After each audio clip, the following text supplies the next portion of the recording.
നമസ്കാരം. വളരെ ലളിതമായ ഒരു ചോദ്യത്തോടു കൂടി തന്നെ തുടങ്ങാം. ശ്രദ്ധിച്ചു കേൾക്കുക. 100 ഗ്രാം ഗ്ലൂക്കോസ്, പഞ്ചസാര, ഏത് രൂപത്തിലും, തേനായിട്ടോ പഞ്ചസാരയായിട്ടോ ശർക്കരയായിട്ടോ നിങ്ങൾ വായയിലൂടെ കഴിക്കുന്നു. അത് വെള്ളത്തിൽ കലക്കിയിട്ടോ അല്ലെങ്കിൽ ചവച്ചിറക്കോ ഇങ്ങനെ വേണമെങ്കിലും ചെയ്തോളൂ. 100 ഗ്രാം. അതേ സമയത്ത് വേറൊരു വ്യക്തിയിൽ അതേ 100 ഗ്രാം ഷുഗർ ഗ്ലൂക്കോസ് വെള്ളമില്ലേ, ഗ്ലൂക്കോസ് വെള്ളമായിട്ട് ഞരമ്പിലൂടെ ശരീരത്തിലേക്ക് കടത്തിവിടുക എന്ന് കരുതുക. 2 വ്യക്തികൾ. ഇതിൽ ഏത് വ്യക്തിയിലായിരിക്കും നിങ്ങളുടെ ശരീരം, അതായത് ഏത് വ്യക്തിയുടെ ശരീരമായിരിക്കും പെട്ടെന്നും ഇൻസുലിൻ ഉൽപ്പാദിപ്പിക്കുന്നതും കൂടുതൽ നേരത്തേക്ക് ഇൻസുലിൻ ഉൽപ്പാദിപ്പിക്കുന്നതും? അതായത് which of them will have a more sudden and sustained insulin response? ആണല്ലോ, സാധാരണ നമ്മുടെ ശരീരത്തിലേക്ക് ഗ്ലൂക്കോസ് കയറി പറ്റുമ്പോൾ ശരീരം ഇൻസുലിൻ ഉൽപ്പാദിപ്പിക്കണം എന്നുള്ളത് നമുക്കറിയാം. അതൊരു സ്വാഭാവിക പ്രതികരണമാണ്. അപ്പൊ ഇതിൽ ഏത് വ്യക്തിയിലായിരിക്കും ഇതുണ്ടാവുന്നത്? വായയിലൂടെ ഗ്ലൂക്കോസ് കഴിച്ചതാണ് വ്യക്തിയിലാണോ, അതോ ഗ്ലൂക്കോസ് വെള്ളം ഇതേ 100 ഗ്രാം തന്നെയാണ് ഞരമ്പിലൂടെ ശരീരത്തിലേക്ക് കടത്തി വിട്ട ആ വ്യക്തിയിലാണോ? എടുത്തിയാടി നമ്മൾ പറയും ഞരമ്പിലൂടെ കടത്തി വിട്ട വ്യക്തിയിലാണല്ലോ പെട്ടെന്ന് ഇൻസുലിൻ ഉൽപാദനം നടക്കുക, കൂടുതൽ നേരത്തേക്ക് നടക്കുക. കാരണം ഇത് രക്തചംക്രമണത്തിലേക്ക് കയറുന്നതല്ലേ എന്നുള്ള ഒരു കാരണം പറഞ്ഞിട്ടായിരിക്കും നമ്മൾ അങ്ങനത്തെ ഒരു നിഗമനത്തിൽ എത്തുന്നത്. അപ്പോൾ പറഞ്ഞു വരുന്നപ്പോൾ തന്നെ നിങ്ങൾക്ക് മനസ്സിലായി അത് തെറ്റാണെന്ന് അല്ലേ? തെറ്റാണ്. വായിലൂടെ ഗ്ലൂക്കോസ് ലോഡ്, അതായത് ഗ്ലൂക്കോസ് ശരീരത്തിലേക്ക് കയറുമ്പോഴാണ് പെട്ടെന്നും കൂടുതൽ നേരത്തേക്ക് നിലനിൽക്കുന്നതുമായ ഇൻസുലിൻ ഉൽപാദനം ശരീരത്തിൽ നടക്കുന്നത്. ഇതെന്തുകൊണ്ടാണെന്നുള്ള ഓരോ പരീക്ഷണങ്ങൾ ചെയ്തു കഴിഞ്ഞപ്പോൾ മനസ്സിലായി. അത് എന്താണെന്ന് വെച്ചാൽ കുടലിൻ്റെ ആദ്യ ഭാഗത്ത് സ്ഥിതി ചെയ്യുന്ന ചില പ്രത്യേക തരത്തിലുള്ള കോശങ്ങളുണ്ട്. ഈ പ്രത്യേക തരത്തിലുള്ള കോശങ്ങൾ ഉൽപ്പാദിപ്പിക്കുന്ന ചില രാസപദാർത്ഥങ്ങളാണത്രേ ആഗ്നേയ ഗ്രന്ഥികളിൽ നിന്ന് ഇൻസുലിൻ്റെ ഉൽപാദനം ഉത്തേജിപ്പിക്കുന്നത്. അത് സംഭവിക്കുന്നത് വായയിലൂടെ ഗ്ലൂക്കോസ് അകത്തേക്ക് കയറുമ്പോൾ മാത്രമാണ്. ഗട്ട് ഹോർമോൺസ് എന്ന് പറയും. എന്ന് വെച്ചാൽ കുടലിൽ സ്ഥിതി ചെയ്യുന്ന കോശങ്ങളിൽ ഉൽപ്പാദിപ്പിക്കപ്പെടുന്ന ഹോർമോൺസ്, അവയാണ് ഗട്ട് ഹോർമോൺസ്. ലോക്കൽ ഹോർമോൺസ് എന്നൊക്കെയാണ് ഇവയെ അറിയപ്പെടുന്നത്. അപ്പോൾ ഈ ഒരു കണ്ടുപിടുത്തലിൻ്റെ ചുവട് പിടിച്ചിട്ടാണ് അടുത്ത കാലത്ത് ഇത്തരത്തിലുള്ള പുതിയ ചികിത്സാവിധികൾ അല്ലെങ്കിൽ ചികിത്സാ രീതികൾ പ്രമേഹ ചികിത്സയ്ക്ക് വേണ്ടി വന്നിരിക്കുന്നത്. ഇതിലെ ചിലതൊക്കെ നിങ്ങൾക്ക് പരിചയം ഉണ്ടാവും. ഗ്ലിപ്റ്റിൻസ് എന്ന് പറയുന്ന ഒരു വിഭാഗം ഇതുമായി ബന്ധപ്പെട്ട് കിടക്കുന്നതാണ്. ഇൻക്രെറ്റിൻ ഫിനോമിനൻ എന്ന് പറയുന്നതിന് ഇൻക്രെറ്റിൻ ആക്സസ് എന്നൊക്കെ പറയാറുണ്ട്. അപ്പോൾ ഇൻക്രെറ്റിൻസിൽ 2 പ്രധാന വിഭാഗങ്ങളാണ്. ഒന്നാണ് DPP4 ഇൻഹിബിറ്റേഴ്സും മറ്റൊന്ന് GLP-1 റിസപ്റ്റാർ ആഗോണിസ്റ്റ്സ് എന്ന് പറയുന്ന വിഭാഗം. ഈ DPP4 ഇൻഹിബിറ്റേഴ്സ് എന്നുള്ള വിഭാഗത്തിൽ പെട്ടതാണ് നിങ്ങളുടെ ഗ്ലിപ്റ്റിൻസ്. ഗ്ലിപ്റ്റിൻസ് എല്ലാവർക്കും ഇപ്പോൾ സുപരിചിതമാണ്.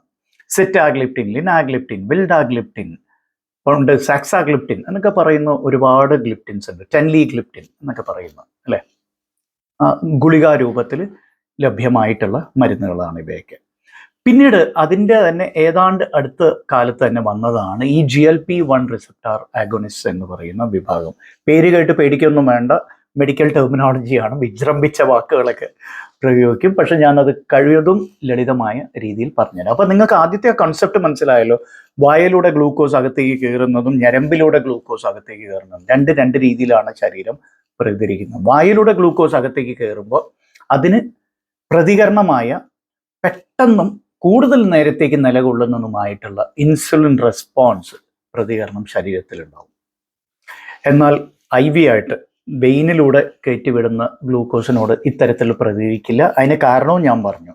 അതായത് കുടലിൻ്റെ ആദ്യ ഭാഗത്ത് സ്ഥിതി ചെയ്യുന്ന ചില പ്രത്യേക തരത്തിലുള്ള കോശങ്ങളുടെ പ്രവർത്തനമാണ് അതിന് കാരണം.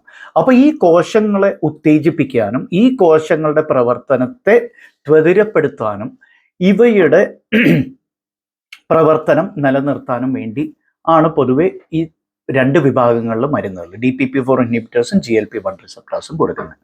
അപ്പൊ GLP-1 റിസപ്റ്റേഴ്സ് ഘട്ടങ്ങളിൽ ആദ്യകാലത്തൊക്കെ ഇഞ്ചക്റ്റബിൾ ആയിരുന്നു. എന്ന് വെച്ചാൽ ഇഞ്ചക്ഷൻ ആയിട്ട് എടുക്കേണ്ട, സൂചി കുത്തി എടുക്കേണ്ട മരുന്നുകളായിരുന്നു. അപ്പൊ ഇവിടെ ഒരു കൺഫ്യൂഷൻ വന്നു പലർക്കും. അപ്പൊ അത് ഇൻസുലിൻ അല്ലേ?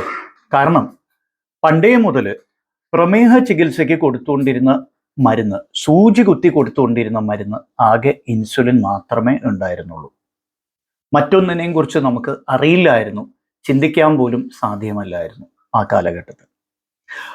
പിന്നീട് ഈ വിഭാഗം മരുന്നുകൾ വന്നപ്പോൾ, ഇപ്പൊ ഞാൻ പറഞ്ഞ GLP-1 റിസപ്റ്റാർ ആഗോണിസ്റ്റ് എന്ന് പറയുന്ന വിഭാഗത്തിലുള്ള മരുന്നുകൾ ഇഞ്ചക്റ്റബിൾ രൂപത്തിലാണ് വന്നത്. അപ്പോൾ പലർക്കും കൺഫ്യൂഷനായി. അത് ഇൻസുലിൻ തന്നെ പഴയ വിഞ്ഞ് പുതിയ കുപ്പിയിൽ ഇറക്കുകയാണോ എന്നുള്ളൊരു രീതിയിൽ പലരും അതിനെ കണ്ടു. തെറ്റാണത്. നോൺ ഇൻസുലിൻ ഇഞ്ചക്റ്റബിൾസ് എന്നാണ് പൊതുവെ ഇവയ്ക്ക് കൊടുത്തിരുന്ന ഒരു പേര്. എന്നാൽ യഥാർത്ഥത്തിൽ നോൺ ഇൻസുലിൻ ഇഞ്ചക്റ്റബിൾ എന്നല്ല അതിന് പറയേണ്ടത്, GLP-1 റിസപ്റ്റാർ ആഗോണിസ്റ്റ് എന്നാണ് പറയുന്നത്. ഇപ്പോൾ ഏറ്റവും പുതിയൊരു ചുവടുവെപ്പ് വന്നിരിക്കുന്നത് വളരെ വളരെ പ്രയോജനപ്രദമായിട്ടുള്ള ഒരു കാര്യമാണിത്. പ്രത്യേകിച്ച് അമിതവണ്ണമുള്ള പ്രമേഹ രോഗികളെ. എന്തുകൊണ്ടാണ് ഈ അമിതവണ്ണം? കാരണം ഇൻസുലിൻ എടുക്കുമ്പോൾ പലപ്പോഴും വണ്ണം കൂടുന്നതായിട്ട് കാണുന്നുണ്ട്. ഇക്കാലത്ത് അമിതവണ്ണം ഒരു ആഗോള പ്രശ്നമായി മാറിയിരിക്കുകയാണ്. അതൊരു പാൻഡമിക് ആയി മാറിയിരിക്കുകയാണ്. ശരിയല്ലേ?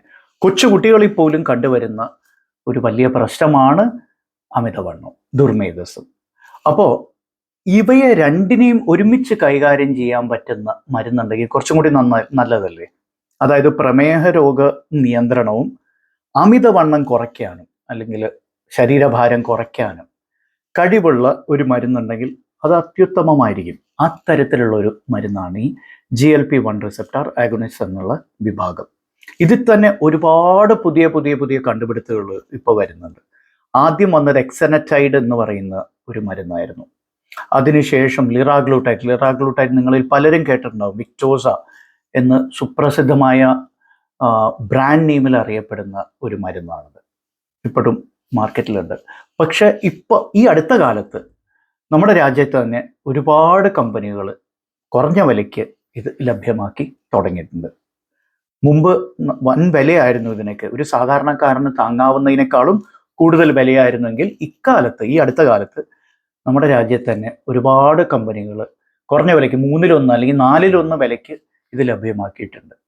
നല്ല ഗുണനിലവാരമുള്ള മരുന്നുകളൊക്കെ തന്നെയാണിവ. ഇതെടുക്കുന്നതിലൂടെ എന്താ ഗുണം? വെയിറ്റ് ലോസ് ഉണ്ടാവും എന്ന് മാത്രമല്ല, പ്രമേഹ രോഗ നിയന്ത്രണവും ഉണ്ടാവും. അതല്ലാണ്ട് ഏറ്റവും പ്രധാനപ്പെട്ട ഒരു ഗുണം എന്താണെന്ന് വെച്ചാൽ ഭക്ഷണത്തോടുള്ള നമ്മുടെ സമീപനം തന്നെ മാറുന്നു എന്നാണ് കാണുന്നത്. ഭക്ഷണത്തോടുള്ള അമിതാസക്തിയുള്ള വ്യക്തികളിൽ പോലും ഈ മരുന്നെടുത്ത് തുടങ്ങിയതിൻ്റെ ഏതാനും ആഴ്ചകൾക്കുള്ളിൽ ആ അമിത ആസക്തി, ക്രേവിങ്സ് കാര്യമായി മാറുന്നുണ്ട്. കാരണം ഇത് കുടലിൽ മാത്രമല്ല പ്രവർത്തിക്കുന്നത്, ഇത് തലച്ചോറിലും പ്രവർത്തിക്കുന്നതായിട്ട് കാണപ്പെടുന്നു.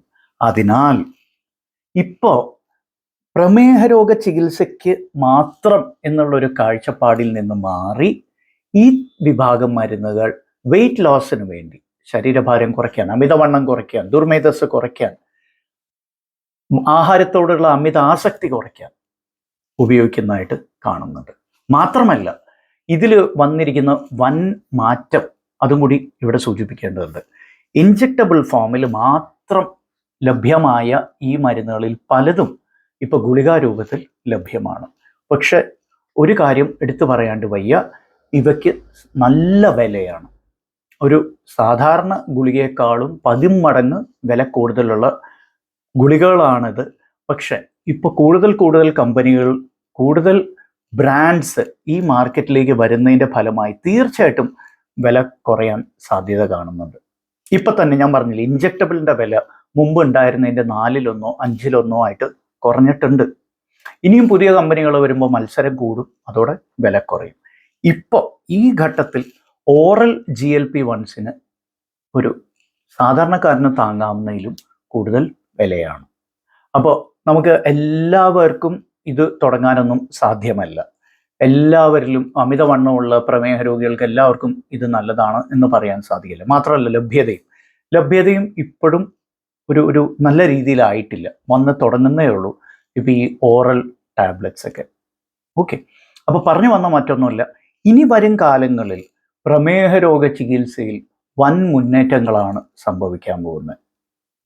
കാരണം ഇൻസുലിൻ മാത്രമുണ്ടായിരുന്ന ഒരു ചികിത്സാ സമ്പ്രദായത്തിൽ നിന്ന് ഓറൽ മെഡിക്കേഷൻസ്, മെറ്റ്ഫോർമിൻ ഉൾപ്പെടെ, സൾഫോണിൽ യൂറിയാസ്, അതുപോലെ ഒരുപാട് വിഭാഗങ്ങളിലുള്ള ഒരു രീതിയിലേക്കും അതിനുശേഷം നോൺ ഇൻസുലിൻ ഇൻജെക്റ്റബിൾസ് വരികയും പ്രമേഹം മാത്രമല്ല, പ്രമേഹത്തിൻ്റെ കോംപ്ലിക്കേഷൻസ്, പ്രമേഹത്തിനെ കൂടുതൽ സങ്കീർണമാക്കിയൊക്കെ ആവുന്ന പല പ്രശ്നങ്ങൾ, അതിൽ ഏറ്റവും പ്രധാനപ്പെട്ടത് അമിതവണ്ണം, അതിനെ ചികിത്സിക്കാനുള്ളൊരു രീതിയിലേക്ക്, മാത്രമല്ല ഹൃദ്രോഗ സാധ്യത കുറയ്ക്കാൻ ഈ മരുന്നിന് കൊണ്ട് സാധിക്കും, ഈ GLP-1 റിസപ്റ്റർ ആഗോണിസ്റ്റ് കൊണ്ട് സാധിക്കും.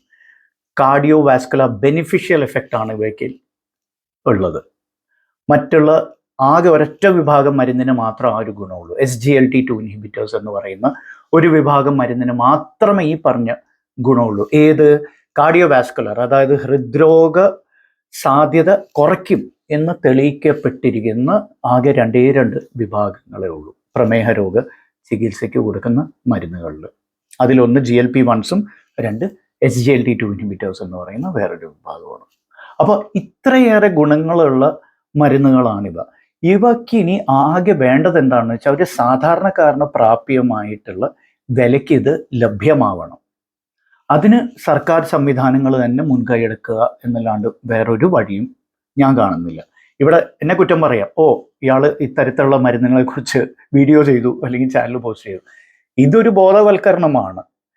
വില ഞാനല്ല നിശ്ചയിക്കുന്നത്, എനിക്കത് നിശ്ചയിക്കാനുള്ള കഴിവും അധികാരങ്ങളൊന്നുമില്ല. അപ്പോൾ ഈ പറയുന്ന മരുന്നുകൾ കൂടുതൽ ജനങ്ങളിലേക്ക് എത്തുമെന്നും ഇപ്പം ഈ പറയപ്പെടുന്ന പ്രശ്നങ്ങൾ, 1 പ്രമേഹം, 2 അമിതവണ്ണം, 3 ഹൃദ്രോഗ സാധ്യത, 4 വൃക്ക രോഗം, അവയ്ക്കും ഇത് ഗുണം ചെയ്യും. എസ്പെഷ്യലി SGLT2 ഇൻഹിബിറ്റേഴ്സ് എന്ന് പറയുന്ന another category of weight loss drugs, weight ലോസിന് ഗുണം ചെയ്യുന്ന അല്ലെങ്കിൽ വെയിറ്റ് ലോസ് സാധ്യമാക്കുന്ന മറ്റൊരു വിഭാഗം കൂടിയാണ് ഈ SGLT2 ഇൻഹിബിറ്റേഴ്സ്. അപ്പോൾ പറഞ്ഞു വരുന്നത് മറ്റൊന്നുമല്ല, പ്രമേഹ രോഗ ചികിത്സയിൽ നമ്മുടെ കാഴ്ചപ്പാടുകൾ മാറിയതാണ് ഞാനിവിടെ കൂടുതൽ അടിവരയിട്ട് പറയാൻ ശ്രമിക്കുന്ന ഒരു കാര്യം. ഷുഗർ നിയന്ത്രിക്കണം എന്നുള്ളൊരു കാഴ്ചപ്പാടിൽ നിന്നൊക്കെ മാറി ഡയബറ്റിസ് എന്ന് പറയുന്നത് ഷുഗർ നിയന്ത്രണത്തിൻ്റെ കൂടെ തന്നെ ഈ പറയുന്ന അമിതവണ്ണം കുറയ്ക്കുക, 2 ഹൃദ്രോഗ സാധ്യത കുറയ്ക്കുക, അതിൻ്റെ അനുബന്ധ പ്രശ്നങ്ങളിൽ പരമാവധി പ്രശ്നങ്ങൾ കുറയ്ക്കുക, ഏറ്റവും പ്രധാനം. അപ്പോൾ വണ്ണം കുറച്ചാൽ തന്നെ പല വ്യക്തികൾക്കും കാൽപാദ സംബന്ധമായ പ്രശ്നങ്ങളിൽ കുറവ് കാണാറുണ്ട്. ഇത് പലപ്പോഴും നമ്മൾ ശ്രദ്ധിക്കാതെ പോകുന്നൊരു വശമാണ്.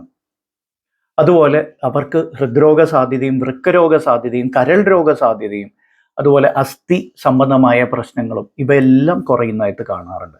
അപ്പോൾ പ്രമേഹ രോഗ ചികിത്സ എന്നുള്ളത് ഗ്ലൂക്കോസ് സെൻട്രിക്, ആകെ ഗ്ലൂക്കോസ് നിയന്ത്രിക്കുക എന്നുള്ള ഒരു കാഴ്ചപ്പാടിൽ നിന്ന് മാറി ഇവയ്ക്കെല്ലാത്തിനും ഗുണകരമായ ആ പേഷ്യൻറ്റിന് ഗുണകരമായിട്ടുള്ള രീതിയിൽ നമ്മൾ ചെയ്യണം എന്നാണ് ഇവിടെ ഒന്നൊന്ന് വ്യക്തമാക്കാൻ ഞാൻ ശ്രമിച്ചത്. അപ്പോൾ ഈ ഏറ്റവും പുതിയ അറിവാണ് ഇപ്പോൾ ഈ ഓറൽ GLP-1 എന്ന് പറയുന്ന ഏറ്റവും പുതിയ അറിവാണ്. നിങ്ങൾക്ക് വേണ്ടി ഏറ്റവും നൂതനമായിട്ടുള്ള കാര്യങ്ങൾ, പുതിയ